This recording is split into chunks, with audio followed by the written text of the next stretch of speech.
Okay, here's an example in which we're trying to use a law of cosines to find the remaining sines and angles if possible, and if not possible, put in D and E, and then round our answers to the 100th, which is 2 places. Okay, let's begin by drawing the triangle. Draw it over here. So, and when we draw the triangle, we want to go A, B, and then here they call it gamma. It's like a, I don't know, it's like that kind of thing. It's like a fish symbol, sort of upside down. The fish is going head down. It's gamma. It's gamma. It's a Greek letter.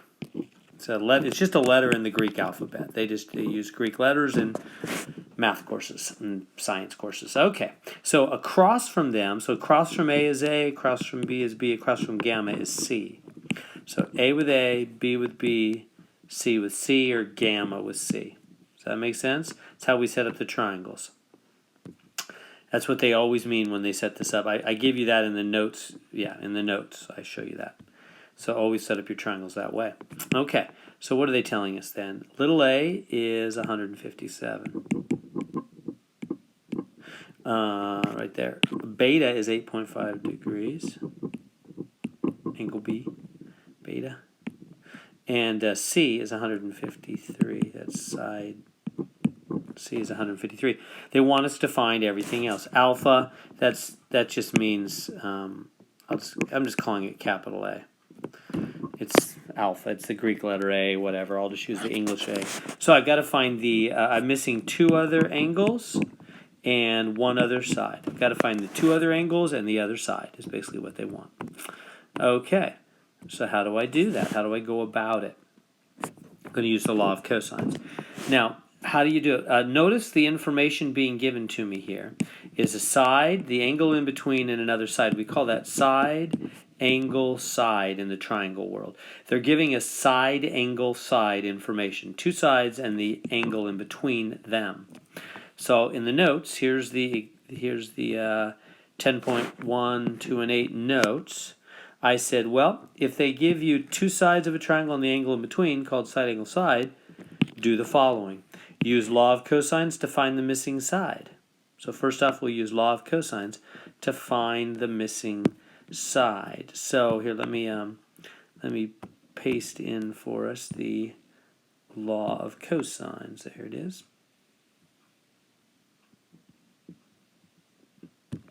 Put it in here for us. Okay, so there's the law of cosines. There's 3 versions to the law of cosines. One starting with A, B, and C. Notice A is across from A, B is across from B, and C is across from C. And then they have the other letters in between. So the version that has A across from A has B and C in the middle. The version that has B across from B has A and C in the middle, etc. And see, here's the picture. A is across from A, B, B, C, C. You can call that gamma. Same thing.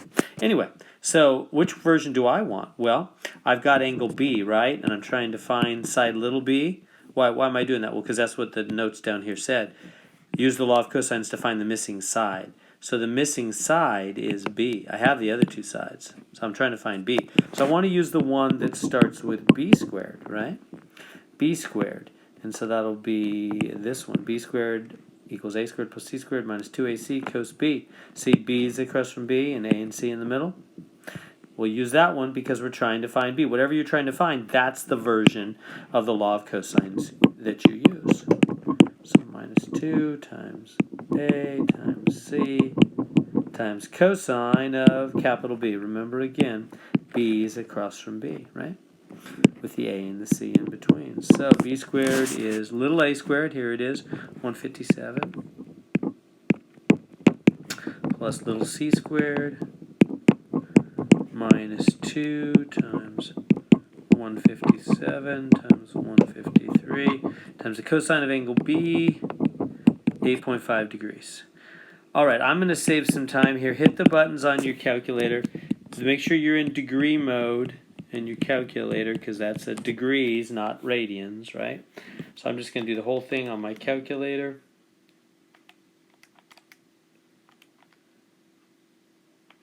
Hopefully correctly.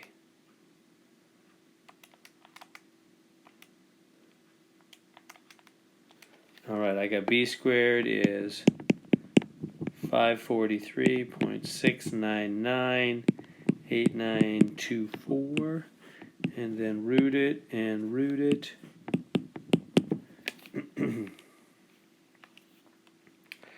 And the square root of the answer, I got 23.31737. You should use a lot of digits while you're still in the middle of the problem.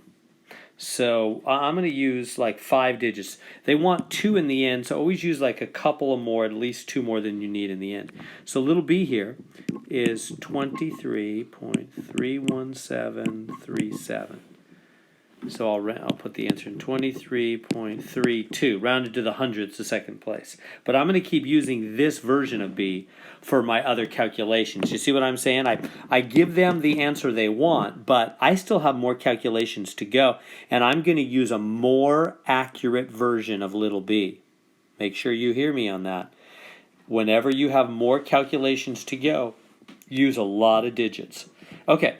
So there's like the first phase, so to speak. There's the first phase of the problem. Now, next, what does it say to do next? Look down here at the notes. Step 1, use the law of cosines to find the missing side. Did it. Now, here's the part I really want you to see. Use the smallest side and its angle across with the law of sines to find a second angle. Smallest side, law of sines, second angle. Smallest side. Okay, so here's the 3 sides. Which is the smallest side? Well, that side's the smallest. Okay. What's the next smallest? That one, right? Because basically I need to find these 2 angles, which has that side across and that side across. Which one's smaller? This one. That's the one we're going to use. Are you seeing that? That's super important. It'll mess you up if you don't do it. This is the smaller side. This is the biggest side. Well, so really I should say this other one is the medium side, right? There's 3 sides. This is the medium side, and this is the smallest. So I'm definitely going to use, I'm not going to use the biggest side. I'm going to use the medium and the smallest. And I'm going to do law of sines. You know law of sines. It says A over sine A is B over sine B is C over sine C, or gamma, same thing. All right, so I'm going to use just 2 of those. So I'm going to do the B with the B, because we have that. And I'm going to use the C with the gamma. Why? Because that one's smaller. Don't use this biggest side over here. That's really important. Don't use the biggest side. I'm going to do the A and the C. So, let's see if I can get it all on the screen here. A and the C. So what's the little a? 157 over the sine of capital A, I don't know that yet, equals little b. Now notice with my little b, I'm going to use a whole bunch of accuracy, 31737, over the sine of b. Oh wait, I'm not supposed to be using b, am I? What in the world am I doing? I'm not supposed to be using a. I am just being crazy. I was just testing you. I hope you saw that. I'm just kidding, and I'm wasting time. Don't use A. Yeah, don't use A, because this is the biggest one, in this triangle anyway. Don't use A. I'm going to use B and C. So little b, let me try that again. Little b is 23.31737, little b, over the sine. Notice I'm switching to law of sines now. Why? Because it's easier, and I have a side and an angle across from it. Whenever you have a side and an angle across, it's better to use law of sines. It's easier. So that's going to be C over C. What's this? 153 over sine of gamma. I'm going to try to find gamma here. Okay, let's do it. How do we do this? Cross multiply, so we'll get 23.31737 sine of gamma is 153 times sine of 8.5 degrees. Right? So I just multiply these 2 and these 2. Now I'm trying to solve for gamma here. So let's divide by 23.31737. 23.31737. Boom, boom. Sine of gamma equals. All right, so I'm going to get a number there. 150. So my calculator. And I'm getting 0.969. This is 987.8708221. Now, what do I do to finish and get gamma? Do I divide by sign on both sides? Don't make that mistake. A lot of people do. This does not mean times. It's not. This is not sine times gamma. It's not. So we can't get rid of it by dividing. It's sine of gamma, like a function, like f of x. So how do you get rid of it? You do sine inverse of both sides, and this cancels. Remember that? That's how you get rid of sine, cosine, or tangent, is you do the inverse trig function. So I'm going to do sine inverse. I'm going to use the answer button on my calculator so I don't have to keep typing stuff in. I'm in degree mode, so it's 75.899719 degrees. So I've got gamma.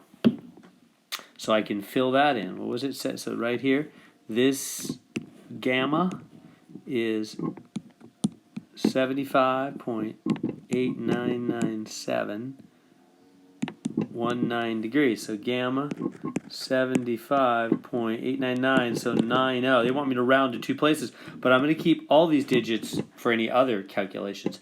Finally, they say, now that we've got that, all we have left, find the third angle by subtracting 180 minus the other two. That's a no-brainer.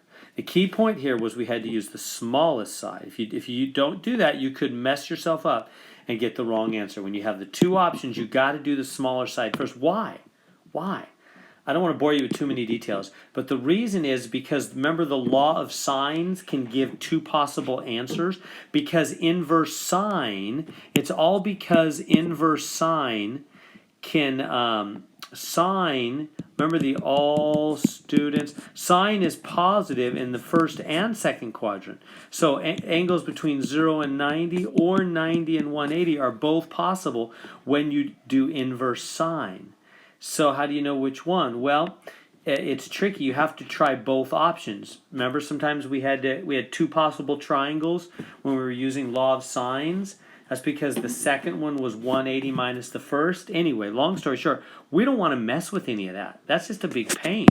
Is there a way to avoid all that? Yes, there is. Just make sure you're using the smallest side. You're not using the biggest side, and you won't have to mess with it. The first answer you get out of law of sines will automatically be your answer, and you won't have to mess around. So that's why it's important. When you're using law of sines, don't use the biggest side. All right, back to it. So what do we got left? Oh, we're going to find the third side. So the third side of this triangle, alpha here, is going to be the other two added up. I'll just squeeze it in right here.